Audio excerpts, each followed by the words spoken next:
Shri M G Shashibhushan ചരിത്രകാരൻ അദ്ദേഹം തിരുവനന്തപുരത്ത് നിന്ന് ചേരുന്നുണ്ട്. ഉപദേശക സമിതി കോടതി നിർദ്ദേശിച്ച ഉപദേശക സമിതിയുടെ മുൻ അംഗം കൂടിയാണ് അദ്ദേഹം. ശ്രീ ശശിഭൂഷൺ, സ്വാഗതം.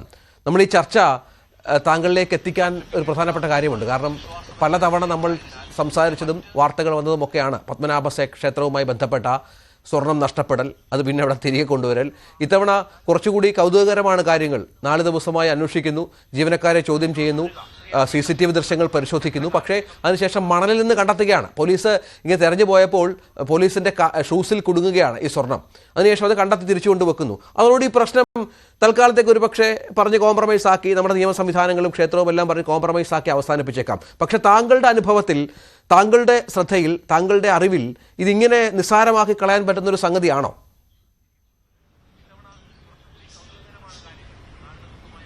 ഒരിക്കലുമല്ല.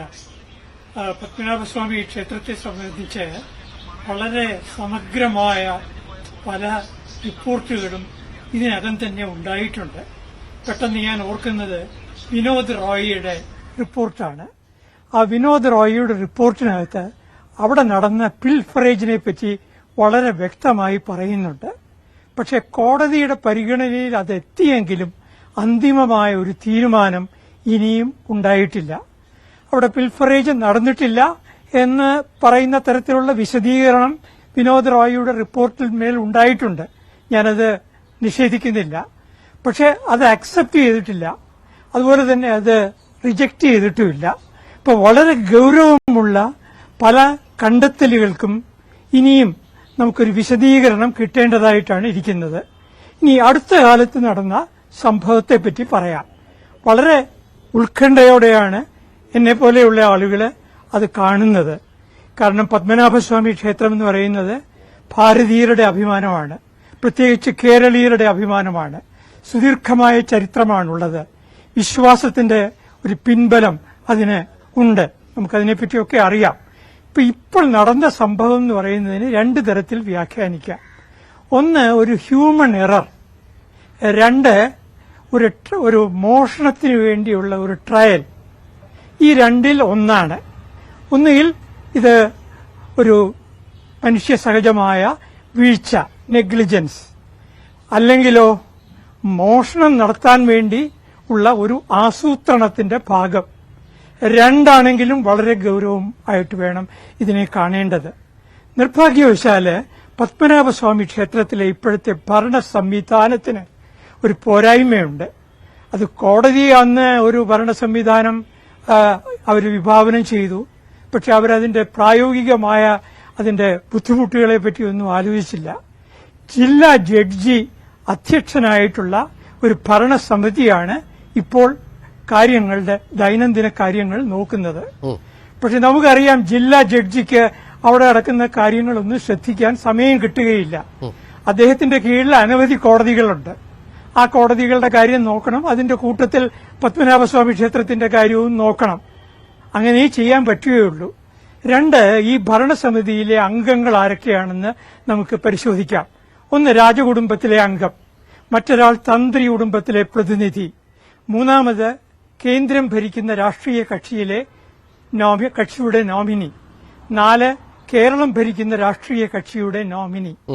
ഇവരെല്ലാവരും കൂടി ഒരു എക്സിക്യൂട്ടീവ് ഓഫീസറെ തിരഞ്ഞെടുക്കുന്നു. ഫലത്തിൽ ഈ എക്സിക്യൂട്ടീവ് ഓഫീസറാണ് ഭരണം നടത്തുന്നത്.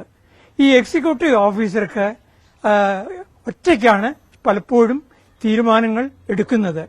അദ്ദേഹത്തിന് ക്ഷേത്രഭരണം മുമ്പ് പരിചയമുള്ളതാവണമെന്നേ ഇല്ല.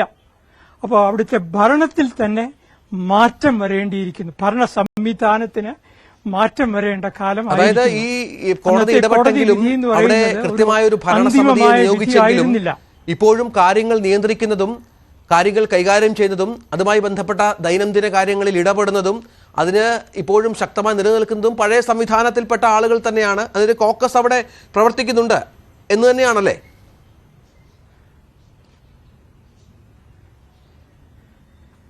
ഇപ്പൊ ഒരു അടിമുടിയുള്ള ഒരു പരിഷ്കാരം വന്നിട്ടില്ല. ഞാൻ ആലോചിക്കുകയായിരുന്നു, പഞ്ചാബില് അമൃത്സറില് സുവർണ ക്ഷേത്രത്തിലാണ് ഇതുപോലെ ഒരു സംഭവം ഉണ്ടായി എന്ന് വിചാരിക്കുക. എന്തായിരിക്കും സ്ഥിതി? പഞ്ചാബ് മുഴുവൻ ഈ പ്രശ്നത്തിലേക്ക് തിരിയും. കാരണം അത്ര ജാഗ്രതയോടുകൂടിയാണ് സുവർണക്ഷേത്രത്തില് ഭരണം നടക്കുന്നത്. ഇവിടെയാകട്ടെ എല്ലാം ഉദാസീനമായിട്ടാണ്. ആരെങ്കിലും അവിടുത്തെ അപാകതകളെപ്പറ്റി ചൂണ്ടിക്കാണിച്ചാൽ അയാളുടെ മേല് വേറെ താൽപര്യങ്ങൾ ആരോപിക്കുകയും അയാളെ ഒറ്റപ്പെടുത്തുകയും അയാളെ വേറെ താൽപര്യങ്ങളുടെ വക്താവായിട്ട് പറയുകയും ചെയ്യും. അതാണ് തിരുവനന്തപുരത്തെ ഇന്നത്തെ ഒരു വലിയ ദുഃഖകരമായി ഇന്നിപ്പോൾ നടന്നു വരുന്നത്.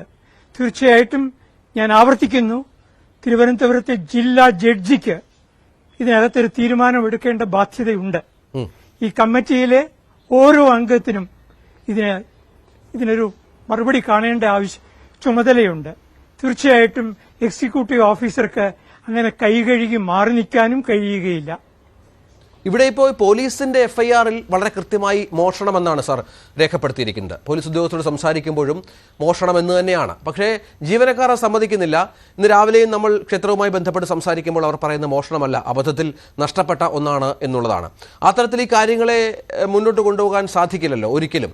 കാരണം അവിടുത്തെ കാര്യങ്ങൾ വളരെ വ്യക്തമായി അറിയാവുന്ന ആളാണ് താങ്കൾ. നിരവധി ആരോപണങ്ങൾ ഉയർന്നിട്ടുണ്ട് ഇതുമായി ബന്ധപ്പെട്ട്. നേരത്തെ നമ്മുടെ പ്രതിനിധി വിനോദ് പറഞ്ഞതുപോലെ സ്വർണം മാറ്റി ചാല കമ്പോളത്തിൽ നിന്ന് സ്വർണ്ണമൊക്കെ തിരിച്ചവിടെ കൊണ്ടുവെക്കുക, ഈ സ്വർണത്തിന്റെ മൂല്യം എത്രയാണെന്ന് നമുക്കറിയാം. ഞാൻ നേരത്തെ എൻ്റെ ഇൻട്രോയിൽ പറഞ്ഞിരുന്നു, ഏതാണ്ട് 7,000 ലക്ഷം കോടി രൂപയ്ക്ക് മുകളിൽ മൂല്യമുള്ള സ്വർണം, അത്യപൂർവമായ സ്വർണം. അത് ലോകത്തിന്റെ ഏത് കമ്പോളത്തിൽ പോയാലും അത്ര അധികം വാല്യുള്ള ഒരു സംഗതി. അവിടെ എന്ത് തരത്തിലുള്ള ക്രമക്കേടുകൾ നടന്നാലും ഇങ്ങനെ ചോദിക്കാനും പറയാനും ആരുമില്ല. എന്തും സംഭവിക്കട്ടെ എന്നുള്ള രീതിയിൽ കാര്യങ്ങൾ പോയാൽ എന്തായിരിക്കും അവസ്ഥ?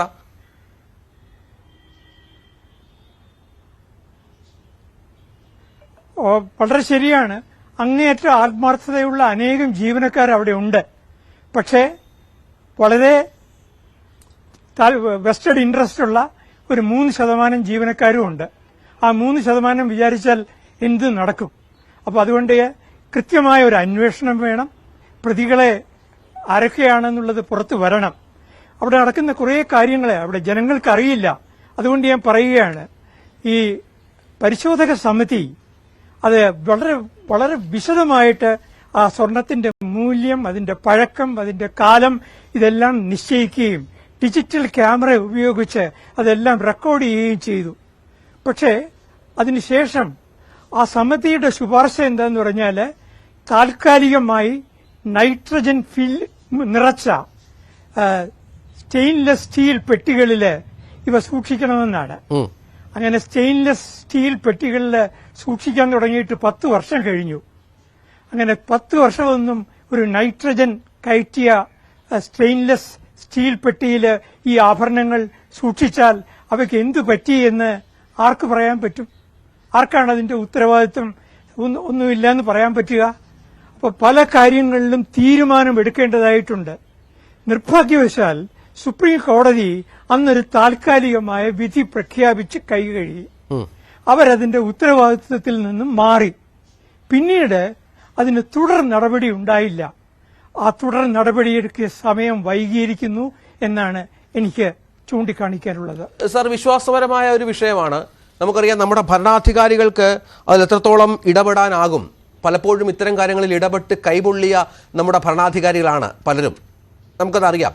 ശ്രീ VS അച്യുതാനന്ദനാണ് ഈ വിഷയത്തിൽ അദ്ദേഹത്തിന്റെ ഭരണകാലത്ത് വളരെ ആർജവത്തോടെ പ്രതികരിച്ച ചില കാര്യങ്ങൾ ഇപ്പോഴും നമ്മൾ ഓർത്തെടുക്കേണ്ടതുണ്ട്. പക്ഷെ അങ്ങനെ ആരിടപെടും, ഏത് രീതിയിൽ ഇടപെടും, ആര് ഇത്തരം കാര്യങ്ങൾക്ക് പരിഹാരമുണ്ടാക്കും, ആര് ഇതിന് കൃത്യമായ ഒരു വ്യവസ്ഥയുണ്ടാക്കും എന്നുള്ളതാണല്ലോ പ്രശ്നം. അതിനാര് മുൻകൈ എടുക്കുമെന്നുള്ളതാണ്. രാഷ്ട്രീയക്കാർക്ക് ഇടപെടാൻ പരിമിതിയുണ്ട്. അവിടെ രാഷ്ട്രീയ നേതൃത്വങ്ങളുടെ പ്രതിനിധികൾ ഉണ്ടെങ്കിൽ പോലും. അപ്പോൾ ആര്, എങ്ങനെ, ഏത് രീതിയിൽ എന്നുള്ളൊരു പ്രശ്നം കൂടി ഉണ്ടല്ലോ.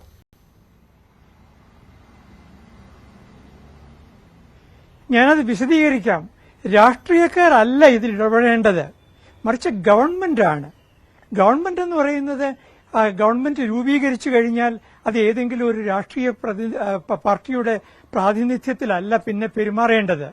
ആ ഗവൺമെന്റിന് അതിനുള്ള ആർജവം വേണം. തീർച്ചയായിട്ടും വിശ്വാസികളെ വേദനിപ്പിച്ചുകൊണ്ട് ആവുകയും ചെയ്യരുത്. വിശ്വാസികളെ കാര്യങ്ങൾ